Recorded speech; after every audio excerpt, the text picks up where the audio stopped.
Hello everyone, I am Dr. Mohal, banker, intervention radiologist from Bankers Vasco Hospital.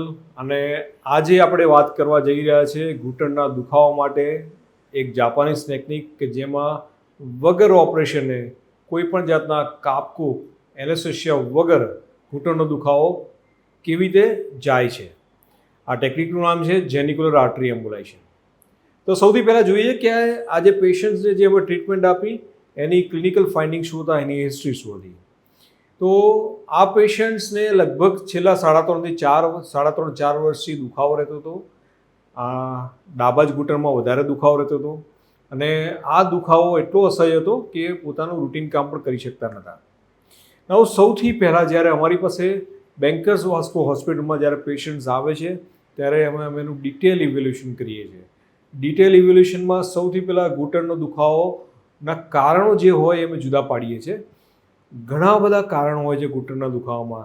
એમાં જે particularly વાનું કારણ હોય, આર્થરાઇટિસનું કારણ હોય, એની આ ટ્રીટમેન્ટ છે આ Japanese treatment, that is called genicular artery embolization. એટલે સૌથી પહેલાં જ્યારે અમે આવે પેશન્ટ આવે ત્યારે વી હેવ મલ્ટિપલ ક્વેશ્ચન્સ જે એમને પૂછી અને અમે જુદું પાડીએ છીએ કે આ તમને વાનો દુખાવો છે કે નહીં. વાના દુખાવાની મોસ્ટ હોલમાર્ક સાઇન છે સવારે ઊભા થાવ એટલે સ્ટીફનેસ, સાંધો જકડાયેલો લાગે અને આ જે દુખાવો હોય એ ધીમે ધીમે ચાલો એટલે ઘટતો જાય. સો આ જે સ્ટીફનેસ છે that is due to these arthritis. અને આ પેશન્ટને ક્લાસિકલી સ્ટીફનેસ પ્રેઝન્ટ હતી. હવે એકવાર અમે કન્ફર્મ કર્યું કે આ પેશન્ટને આર્થરાઇટિસનો દુખાવો છે, then second evaluation is a x-ray. એક્સરેમાં અમે જોઈએ છીએ કે કેટલી ગાદી બચેલી છે અને જે ગાદી બચેલી છે એ પ્રમાણે પેશન્ટને ધારો કે આર્થરાઇટિસની પ્રોસેસ અટકાવી દઈએ પછી એના કેટલો ફાયદો થશે. આ બધું ઓવરઓલ જ અમે જે જજમેન્ટ લઈએ એનો 360 ડિગ્રી વ્યૂ લઈએ કે પેશન્ટની પોતાની રિક્વાયરમેન્ટ કેટલી છે, એનો વાનો કયો સ્ટેજ છે, વાના સિમ્પટમ કેટલા છે અને કેટલા એગ્રેસિવ છે, એની બીજી કોમોર્બિડ કન્ડિશનમાં કઈ છે. આ બધું ઓવરઓલ 360 ડિગ્રી વ્યૂઝ લઈ અને પછી અમે પેશન્ટ્સને જો આ જેનિક્યુલર આર્ટરી એમ્બોલાઇઝેશન ટેકનિક છે એ લાગે ના પેશન્ટમાં સક્સેસફુલ જશે તો અમે એને સજેસ્ટ કરતા હોઈએ છીએ. બેન્કર્સ વાસ્કો હોસ્પિટલમાં એક થંબ રૂલ છે કે જો પેશન્ટ્સને અમને એવું લાગે છે કે સારું નહીં થાય તો અમે ના પાડી દેતા હોઈએ છીએ. Error of judgement may be possible, કારણ ઘણાને અમે જજમેન્ટ કર્યું કે ના આનાથી ફાયદો થશે પણ કદાચ ફાયદો ઓછો પણ થાય. પણ અમને જ્યારે ખબર હોય કે પેશન્ટ્સને આમાં જોઈએ એટલો બેનિફિટ નહીં મળે તો એમાં અમે ઘસીને ના પાડી દેતા હોઈએ છીએ. આ પેશન્ટમાં ફાયદો થયો હતો. કેલ ગ્રેડિંગ જે ઘૂંટણના ઘસારાના 4 તબક્કા છે એમાંથી એમનું 3rd સ્ટેજ હતું અને આ કર્યા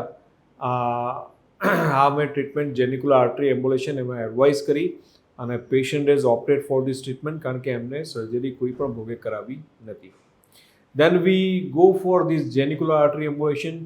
જેનિક્યુલર આર્ટરી એમ્બોલાઇઝેશનની વાત કરીએ તો આ એક નોન સર્જિકલ ટ્રીટમેન્ટ છે જેમાં આપણે હાર્ટની એન્જિયોગ્રાફી કરીએ છીએ એવી જ રીતે ઘૂંટણની એન્જિયોગ્રાફી કરીને આખી સારવાર થાય છે.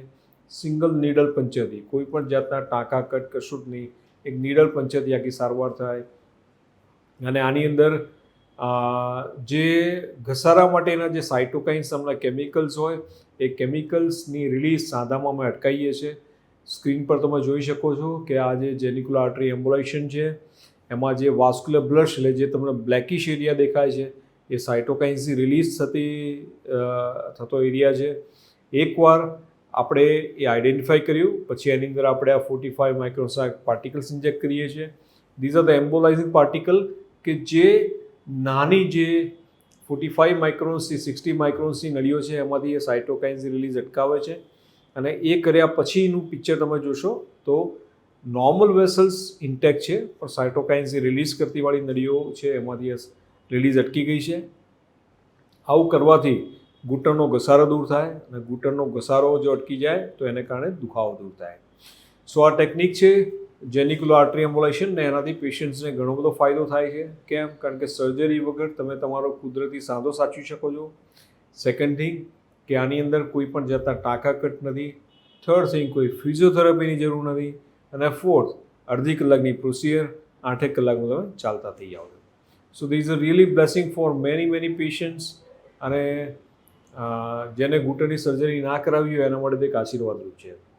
Hope you understand this topic very well. જો કોઈ પણ જાતનું ક્વેરી હોય તો do ask me. I would be very happy to give you answer. Thank you.